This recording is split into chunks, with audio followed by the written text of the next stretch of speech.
Assalamualaikum warahmatullahi wabarakatuh. Para pendengar dan peminat kaset yang tengah diputar ini, saya menyatakan rasa bahagia, rasa syukur kepada Allah dapat menyampaikan dakwah saya ini sekarang dengan kaset. Moga-moga dapat tuan-tuan putarkan, tuan-tuan dengarkan ketika tenang-tenang dengan anak-anak di rumah, atau ketika naik mobil, di mobil-mobil yang dapat memasang kaset dalam perjalanan yang jauh, sehingga kecapean dan kepenatan dalam perjalanan pun hilang karena mendengarkan suara ini. Yang akan jadi cerita saya pada hari ini adalah apa yang pernah kejadian di zaman Nabi kita Muhammad sallallahu alaihi wasallam. Di dalam riwayat ada diceritakan bahwa pada suatu hari, kira-kira pukul 9 pagi sepenggalah matahari naik, Rasulullah sallallahu alaihi wasallam berjalan dari rumahnya, dari biliknya, menuju ke dalam masjid beliau yang mulia di Madinah. Ketika itu biasanya ada juga orang yang sembahyang di masjid, sembahyang sunat duha. Tapi umumnya masyarakat sudah keluar dari rumahnya pagi-pagi, bekerja menurut bidang masing-masing. Yang pergi bertani, yang pergi berniaga, yang pergi mengembalakan unta atau kambingnya. Tinggallah beberapa orang saja. Beliau lihat di sudut masjid ada satu orang pemuda sedang duduk tafakur termenung. Mukanya kelihatan muram saja, menunjukkan kesedihan yang terpendam di dalam hatinya. Rasulullah mendekat kepada pemuda yang tafakur itu. Setelah dilihatnya Rasulullah datang, dia pun menengadahkan muka. Rasulullah pun bertanya, "Mengapa di saat begini engkau duduk tafakur dalam masjid? Dan wajahmu kelihatan ada menampakkan kesedihan atau muram durja. Apakah yang engkau derita sekarang ini?" Jadi pemuda tadi menjawab, "Hazanun lazimatni ya Rasulullah wa duyunun." Artinya, aku ditimpa duka cita ya Rasulullah karena utang. Rupanya orang ini berutang.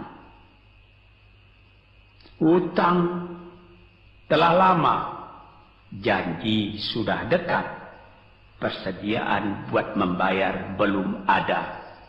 Itu yang saya menungkan di sini ya Rasulullah. Dengan senyum Rasulullah menjawab, "Sudikah engkau kalau aku ajarkan kepadamu suatu bacaan? Apabila bacaan ini, yaitu berupa doa, engkau baca pagi-pagi, dan nanti petang-petang pun engkau baca pula dengan hati khusyuk, insya Allah hutangmu itu akan terbayar." Tentu pemuda tadi dengan besar hati menjawab, "Tentu ya Rasulullah. Aku senang sekali kalau dapat engkau ajarkan kepadaku apakah doa itu." Lalu Rasulullah membacakan, mengajarkan kepada pemuda itu doa ini. Inilah yang akan saya bacakan pula, mudah-mudahan kita semuanya dapat pula mengambil bacaan ini menjadi bacaan kita. Kita baca pagi, kita baca petang. Apa bunyinya?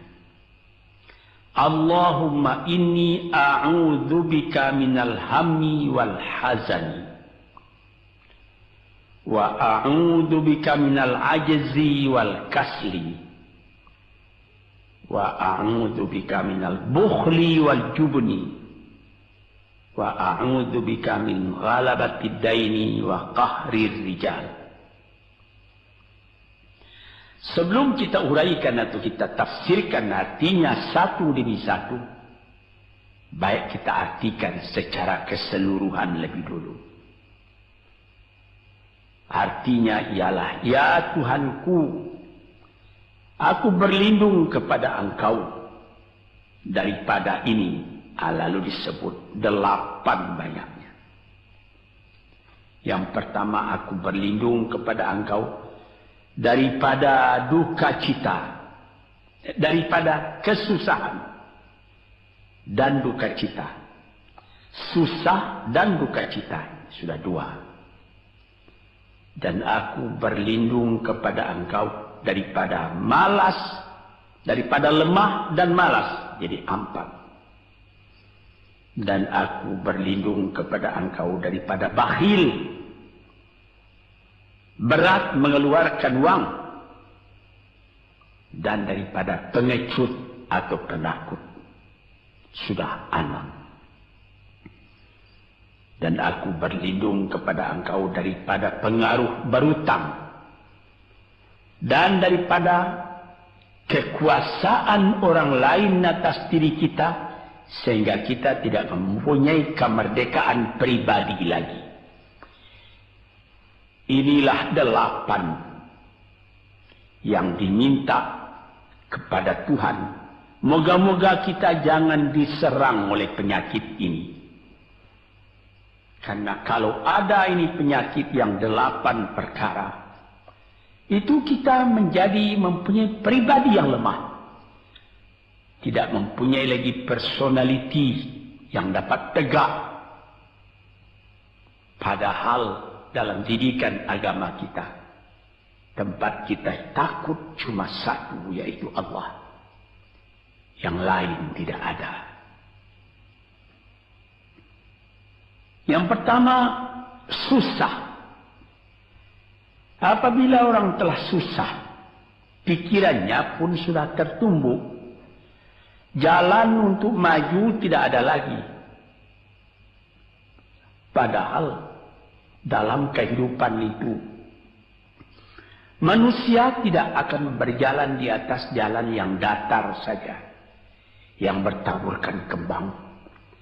Kehidupan itu mendaki, menurun, melereng, berenang, melalui ombak dan gelombang.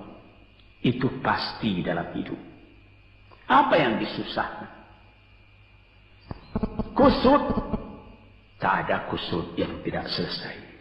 Keruh, tak ada keruh yang tidak jernih. Apabila pikiran kita telah susah lebih dulu, maka gelaplah jalan yang kita tempuh ke muka dalam kehidupan tadi. Yang kedua, kita disuruh berlindung kepada Allah daripada duka cita. Yang menyebabkan orang duka cita itu memang banyak. Misalnya, kehilangan barang yang disukai, kematian orang yang disenangi, bahaya yang datang dengan tiba-tiba. Orang yang ditunggu sudah lama tidak datang. Barang yang dicari tak bertemu. Dan lain-lain sebagainya. Lalu tumbuh hazan, duka cita. Kalau kesusahan menjadikan soal yang kita hadapi jadi kusut, kedukaan menyebabkan jalan yang kita tempuh jadi gelap. Nah, ini 2 dua hal yang bisa menghambat, menjadi rintangan bagi manusia di dalam kehidupannya. Lalu yang ketiga, aku berlindung kepada Engkau ya Allah minal ajaz. Lemah. Lemah apa? Lemah pikiran. Tidak ada energi lagi. Tidak ada inisiatif lagi. Menyerah saja. Lemah. Belum dihadapi suatu soal, hati lebih dulu sudah lemah. Merasa itu soal terlalu besar. Padahal kalau dihadapi, tidak ada kusut yang tidak terselesaikan. Tidak ada keruh yang tidak terjadikan. Yang lebih berbahaya lagi. Yang keempat, apa? Malas. Kalau sudah malas, apa yang akan dikerjakan lagi? Kita duduk saja termenung-menung dalam kemalasan. Lalu angan-angan banyak, cita-cita mati. Angan-angan hendak terbang, padahal sayap tidak ada. Angan-angan hendak mempunyai ini, hendak mempunyai itu, hendak mempunyai Mercedes-Benz, hendak mempunyai rumah besar. Tapi ikhtiar tidak ada. Sebab itu ada pepatah dari orang tua-tua kita di zaman dulu. Dikatakannya, mati, ini di zaman penjajahan dulu nih. Mati Belanda karena pangkat katanya. Mati Cina karena kaya katanya. Mati Keling karena makanan katanya. Mati Melayu atau Indonesia karena angan-angan. Ini dia. Angan-angan karena malas saja, berangan-angan. Tapi malas. Jadi tidak jadi. Dan itu membentuk juga kepada diri kita. Orang pemalas itu jalannya lunglai saja. Matanya muram saja. Tak jauh dia memandang. Ini penyakit. Itu 4 penyakit. Lantas dikatakannya lagi yang nomor 5 dan nomor 6. Wa a'udzubika minal bukhli wal jubni. Dan aku berlindung kepada Engkau daripada bakhil dan pengecut. Ini lebih berbahaya lagi. Dikumpul-kumpulnya harta banyak-banyak. Maksudnya tadi hendak menguasai harta itu. Lama-lama dengan tidak disadarinya, harta itulah yang menguasai dia. Dia menjadi bakhil. Siang malam tidak ada kesenangan, cuma sibuk cari uang, cari uang, cari uang. Kemudian simpan banyak-banyak. Gunanya ya cuma mengumpul itu saja.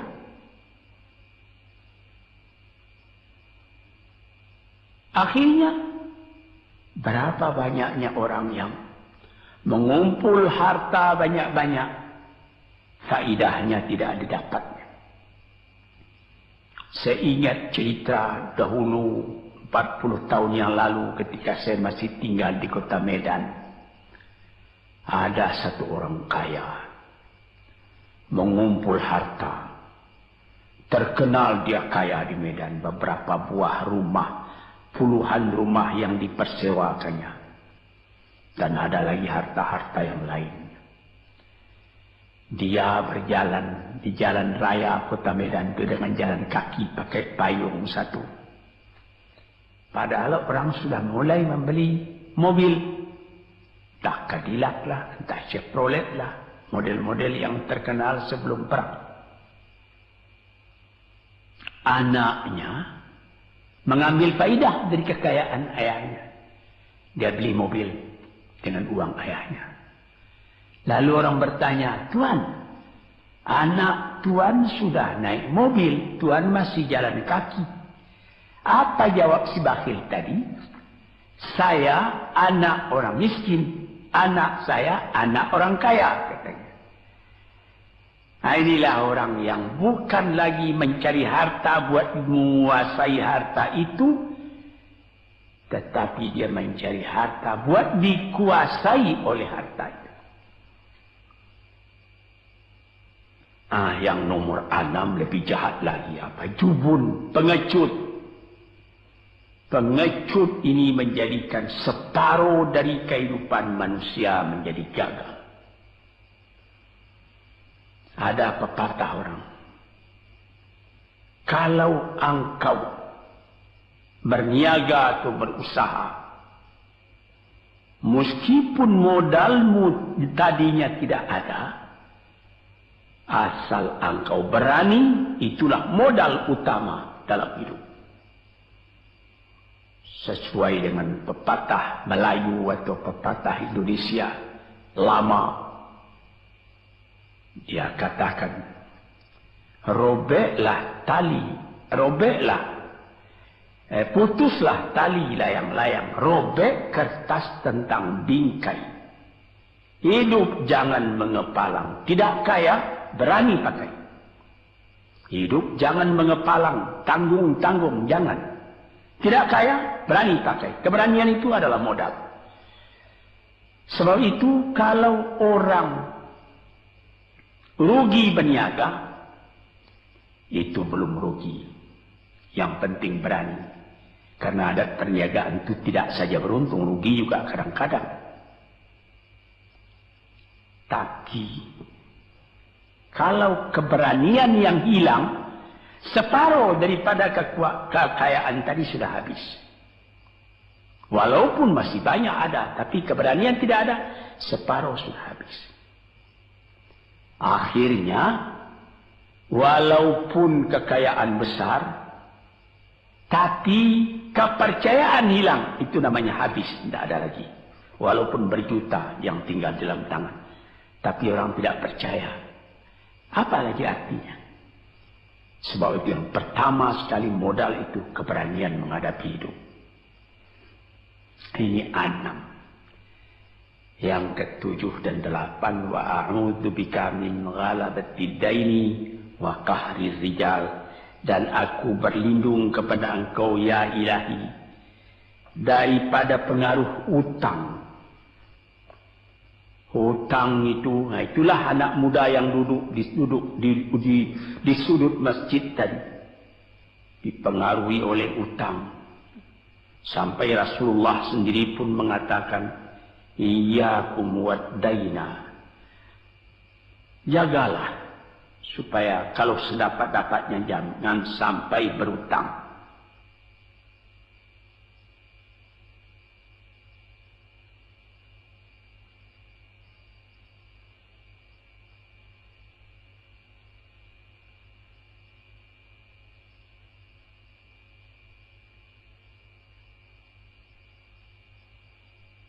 Bisa juga berutang kalau keberanian tidak ada, dan berani itu membuka jalan buat mencari bayarnya.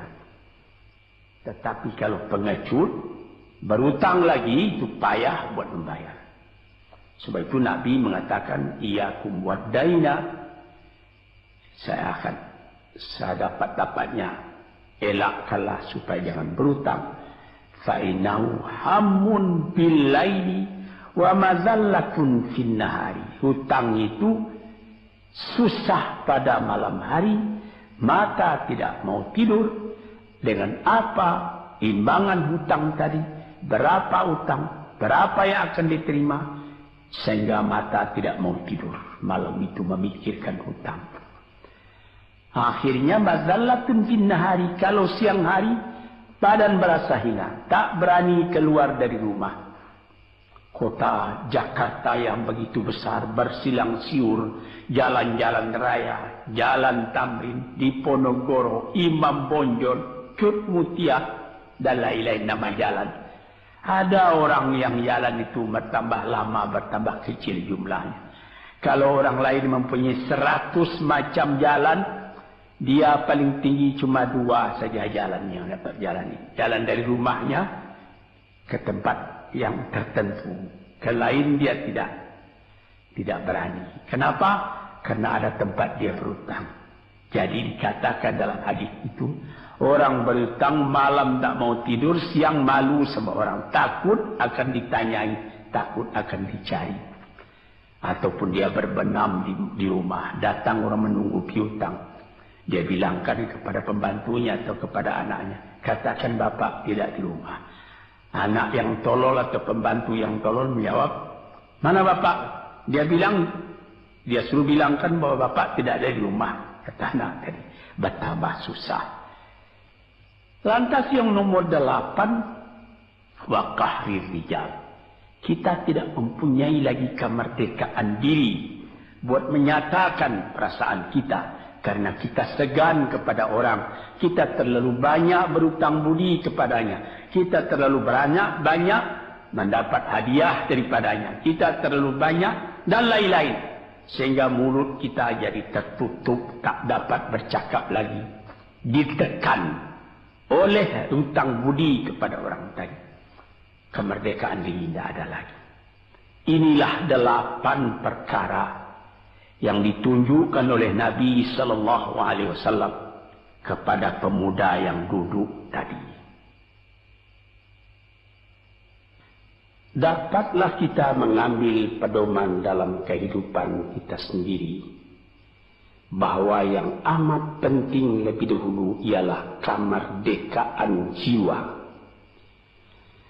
Kalau sekiranya di dalam negara yang telah merdeka kita sama sekali menyorakkan, meliuk lambaikan kemerdekaan di mana saja kita pergi.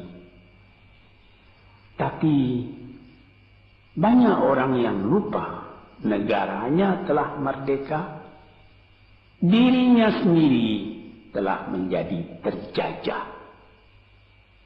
Bukan Belanda, karena Belanda sudah lebih 30 tahun pergi meninggalkan negeri ini. Dan bukan bangsa yang lain. Tapi penjajahan yang datang daripada sifat-sifat yang lemah yang kita katakan tadi. Kesusahan. Kalau kesusahan kita perturutkan, jalan yang kita tempuh menjadi buntu. Kita tak tahu lagi kemana akan pergi. Susah. Pagi susah, malam susah. Sehingga kusut benang itu tak tahu lagi jalan keluar. Padahal pangkal dari kesusahan itu bukan dari luar. Tapi dalam jiwa kita sendiri, dalam dada kita sendiri. Yang kedua, dikatakan duka cita. Saya teringat kepada satu pantun Melayu atau pantun Indonesia. Dikatakannya, kalau berhidup jangan bermenung. Kalau bermenung riak pun tiba. Kalau duduk jangan termenung. Kalau termenung hati pun iba. Kalau hati sudah iba, jalan tertumbuk. Sampai ada juga pepatah nenek moyang kita, hati yang marah mendorongkan, hati yang iba menjauhkan. Sebab itu haruslah kita bersedia membesarkan jiwa kita sendiri. Marfu'ar ra's, maufurul kiramah. Kepala terangkat, harga diri dijaga. Itu. Kemudian dikatakan yang kedua, al-ajaz, lemah, al-kasal, malas. Kelemahan ini juga ada yang karena penyakit. Kenapa lemah saja? Kenapa tiap-tiap pekerjaan yang dihadapi pesimis yang timbul sehingga timbul malas? kalau perlu kita pergi kepada dokter, terutama psikiater. Kita tanyai di mana segi kelemahan ini. Karena kelemahan jiwa, kemalasan, malas dan lemah itu dari jiwa pangkalnya. Ahli-ahli ilmu kesehatan yang telah mendalam mengetahui hubungan antara rohani dengan jasmani kita, sehingga timbul ilmu yang dinamai psikosomatik atau psikoterapi, menganalisa jiwa dari mana seginya, maka timbul lemah, maka timbul malas. Di sini kita memerlukan kuatnya energi. Sebab apabila manusia mempunyai jiwa yang besar, pekerjaan yang besar pun dipandangnya kecil. Tetapi apabila manusia mempunyai jiwa yang kecil, pekerjaan yang kecil pun dipandangnya besar. Kita misalkan saja kedua orang pemimpin yang kita cintai dan kita hormati. Proklamator kita Bung Karno dan Bung Hatta. Mereka mempunyai jiwa-jiwa yang besar. Sebab itu mereka memproklamirkan kemerdekaan Indonesia. Indonesia yang besar yang terjadi daripada puluhan ribu pulau. Dengan 45 kata perkataan, 45 patah perkataan. Dengan ini kami menyatakan kemerdekaan Indonesia. Tapi kalau beliau misalnya orang yang berjiwa kecil, dia akan bertanya, bagaimana bisa Indonesia merdeka? Kita sudah miskin, melarat, dulu dijajah Belanda, kemudian ditekan Jepang. Kapan dia mengkaji itu pekerjaan yang detail-detail, yang kecil-kecil, dia anggap itu besar. Nah, ini misalnya. Maka orang-orang yang ajaz, yang lemah, atau yang kasar, yang pengecut, yang pemalas, tidak dapat mengerjakan pekerjaan yang besar-besar. Nah, kemudian yang kelima dan keenam, wa a'udzubika minal bukhli. Aku berlindung kepada engkau daripada bakhil. Menerima mau banyak-banyak, mengeluarkan paling sedikit. Dia anggap, sebagaimana saya katakan tadi, tadinya dia menguasai harta. Akhirnya dengan tidak disadarinya, dia yang dikuasai oleh harta. Akhirnya orang yang begini kerjanya cuma mengumpul-ngumpul harta saja. Kumpulkan harta banyak-banyak. Kemudian Tuhan memanggilnya kembali ke akhirat. Mati. Tidak ada harta tadi yang dibawanya. Tinggal menjadi perselisihan di antara anak dan cucu. Di hari-hari yang pertama, anak tadi menangis. Ayahnya telah mati. Tapi di hari yang kedua dan ketiga, dia tidak menangis lagi. Dia berpikir, di mana kunci ditaruh ayah? Di mana simpanan ayah? Berapa peninggalan ayah? Lalu dia berkelahi. Anak tadi. Nah ini, karena si ayah tadi bukhul, bakhil. Nikmatnya orang lain yang merasai, dia sendiri sengsara diperintah oleh hartanya itu. Apatah lagi yang keenam, jubun, pengecut. Dia berjalan siang, dia berjalan malam hari. Kelihatannya olehnya pohon kayu bergerak-gerak. Disangkanya itu hantu. Dia lari terus. Bertambah lari, bertambah takut. Akhirnya dia pingsan karena sudah lari. Dia tidak ada apa-apa oleh orang yang berani. Ini orang yang gagal di dalam perjalanan hidupnya. karena penakutnya, karena pengejutnya itu. Padahal di dalam keterangan agama sendiri, orang-orang yang beriman kepada Allah dikatakan la tahinu wa la tahzanu wa antumul a'launa in kuntum mu'minin. Jangan engkau merasa lemah, jangan engkau merasa duka cita, jangan engkau merasa pengecut. Engkau tinggi kalau engkau beriman kepada Allah Subhanahu wa Ta'ala. Dengan iman kepada Allah Ta'ala itu kita melihat alam dalam keindahannya, dalam kekecilannya. Yang besar cuma Allah. Kita tidak takut karena tidak ada satu bahaya yang akan menimpa kepada diri kita kalau tidak Tuhan yang menentukan. Ini pokok tuan-tuan, para pendengar kaset yang saya muliakan. Kemudian di nomor 7 dikatakan kita berlindung kepada Allah daripada pengaruh hutang.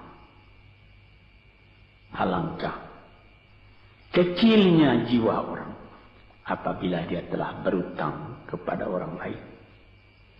Dibikin janji tanggal sekian akan dibayar, tanggalnya sudah dekat, persediaan belum ada, lalu timbul kecil jiwa sekali lagi.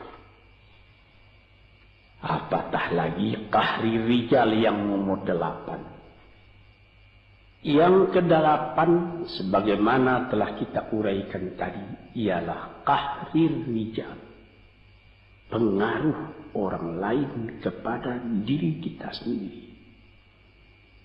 Sehingga kita tidak berani lagi menyebut kebenaran. Tidak berani lagi mengatakan yang hak.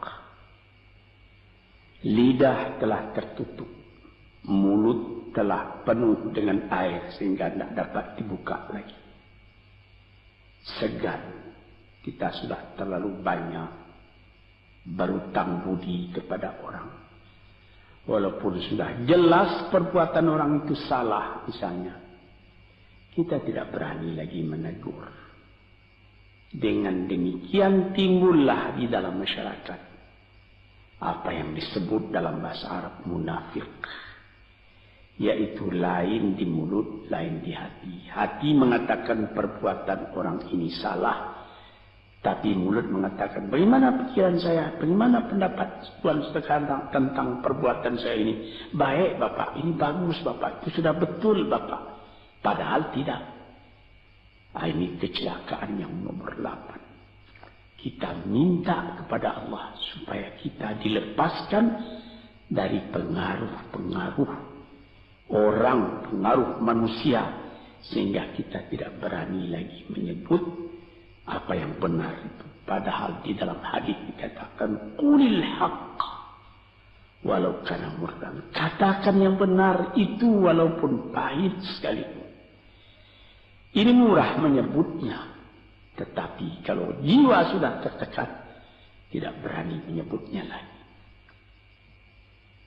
Para pengikut kaset yang tercinta, itulah 8 perkara diperingatkan, dituliskan, diajarkan, disuruh hafal oleh Nabi kepada pemuda yang beliau dapati termenung duduk seorang diri tadi. Dengan patuh dia turuti kehendak Nabi, dia baca itu tiap pagi, dia baca itu tiap sore, dia pahamkan apa isinya. Lalu timbul energi baru dalam dirinya, semangat yang baru. Langit pun kelihatan cerah, bintang pun kelihatan berkelap-kelip, matahari pun kelihatan bercahaya, dan dia sudah melihat kehidupan ini dengan mata yang terang. Kemudian dia bertemu dengan Nabi, ya Rasulullah, saya mengucapkan terima kasih. Penyakit-penyakit tak ada pada saya lagi, utang saya sudah terbayar, dan saya akan memulai hidup yang baru. Inilah jawab dari pemuda tadi. Dan inilah jadi pedoman pula bagi kita kaum muslimin. Kalau kita terjadi pada diri kita beberapa hal, salah satu dari yang 8 perkara itu. Baca doa ini pagi, baca doa ini petang, lalu berusaha. Jangan cuma berdoa, berusaha, berdoa dan berusaha. Allah akan membukakan kepada kita pintu rahmatnya, memberikan nikmatnya yang berlipat ganda, sehingga segala sesuatu yang di kiri kanan kita menjadi kekayaan, menjadi inspirasi buat maju ke depan di dalam kehidupan ini. Bapak-bapak, saudara-saudara pendengar kaset yang saya muliakan, moga-moga pengaruh dari hadis ini, daripada doa ini masuk ke dalam diri saudara, dan saudara menjadi orang muslim dan merdeka yang sejati. Sekianlah pandangan saya, moga-moga ada manfaatnya bagi para pendengar dan peminat kaset yang tercinta. Assalamualaikum warahmatullahi wabarakatuh.